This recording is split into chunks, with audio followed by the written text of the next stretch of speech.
Hello, this is Steve, Dichroic Glassman on YouTube, and now my latest channel, Stained Glass Man US on YouTube as well.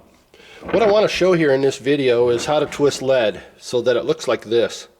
I love this stuff, and a lot of other people do as well around my windows.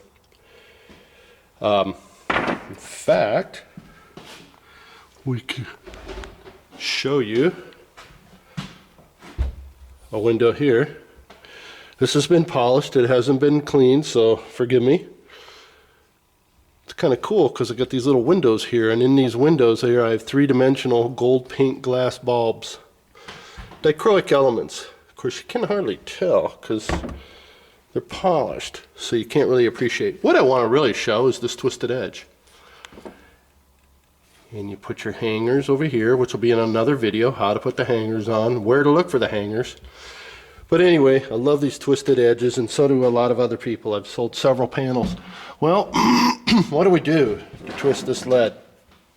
Well, first of all, this lead's a little corroded. Right now I'm in California, and humidity's pretty high, of course, like anywhere in the winter time.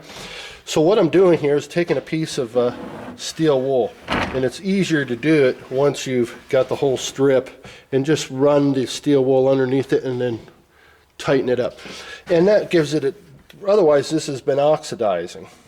All that's going to do this. So what you want is two tools. These are called lead nippers, and I only use them for cutting lead. Otherwise I put them away. I have a special box for my lead tools. I never cut wire or anything with them. That's what happens, is these jaws when you use wire, they get little divots and pits in there. So this is virgin lead nippers that only get used for lead. And then the other end, you can use a pair of pliers. I'm just using my Grozers. So bear with me, as I only have one camera, one hand, and I do all my videos by myself. So what you want to do with two hands, of course, is you want to pull on this. Down here at the other end, there's a lead vise. You want to pull on it tight, because lead shrinks up, and you want to stretch it and get to bring out all the kinks and the wrinkles, and so this is called a lead vise. It's got little teeth underneath there. You can see them there, and you got to put the lead into the opening and then press this down. You got to kind of hammer it down because I don't have anybody to push for me. Maybe I should create a rig. Yeah, I could create a rig with a strong spring. Another video. So anyway, put the lead in there, and then that at one end is going to stay stable. If you got a friend to hold a pair of pliers at the other end, that's great. In fact, that's even better, because then you don't need a vise at all. You can pull. Here's a wrinkle right here, for instance. Let's see. Got to aim this camera where I want it to be. You can see this wrinkle here. Well, there are other tools you can use to open these channels up. There's FIDs. You can run anything down that channel, but anyway, let's get to the task. What you want to do is you want to get a screw gun. I'm going to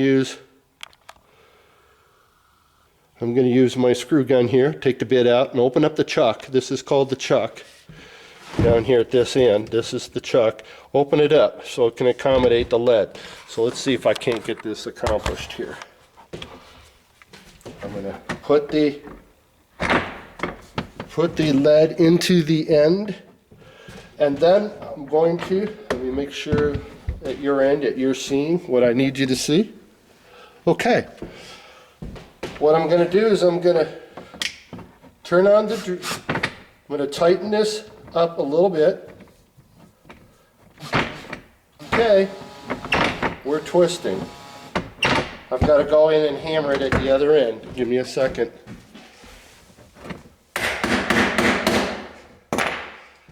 Like I said, don't have anybody to help pull. Okay, so now you just twist it. Really cool to watch. It turns into a drill bit. If you're matching up a piece of previous lead, or you're happy with the results, keep a piece of it on hand. You can see there, I like the results, the consistency and the tightness. So what I'm going to do is I'm just going to compare it to it. I'm telling myself, another twist. Cool. Okay, now open up the chuck and try, if you can. There you go. Pull that out. Now this end is crushed because of the chuck. So what you want to use is use your lead nippers. And you want to always have the knife, the blades towards the lead. This way, if you put it on the back side, it always cuts the lead on an angle, which is what you want. But if you want to clean up the end of this so that, you see there, nice and flat. You can see nice and flat. Forgive me, it's kind of funky. I'm looking at the screen. You can't look through the camera. You got to look through the screen, and it's always weird coordinating. Versus the end here, you can see it's kind of like on a 45-degree angle. And basically this lead started out as H. It's called H lead.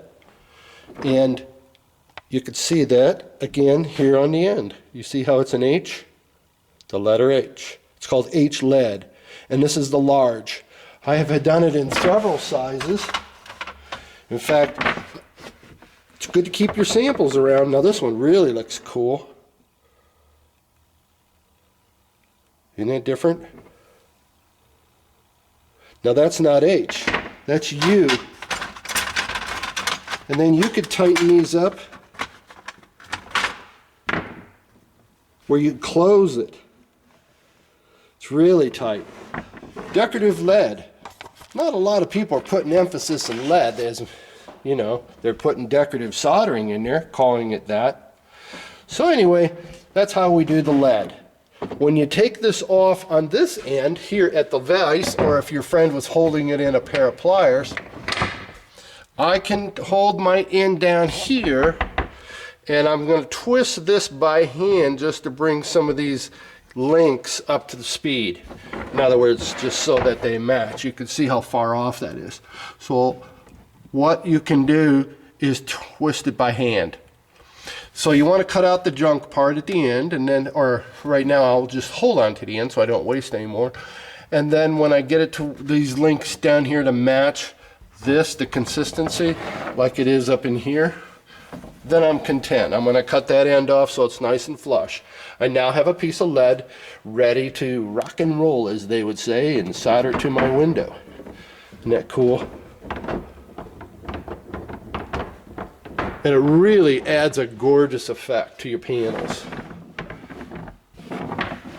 So basically, also I want to throw and pitch in my new website, Dichroicglassman.com. Hey, if you like these videos, I'm considering selling my whole stained glass plan, or teaching somebody really one-on-one, where maybe we're going to spend a week together and really take this thing to an advanced level overnight. I don't care if you've never made a window before. With my lesson plan doing stained glass, all these things that you see, we could whip together a 30-inch by 30-inch window just for fun. Call that your student window. I've had actually students make bigger windows than that as their first project. That's because my teaching system is a little bit unique. I never had a lesson myself. Anyway, more on that later. And tune in to Dichroicglassman.com. Thank you as always. Bye-bye.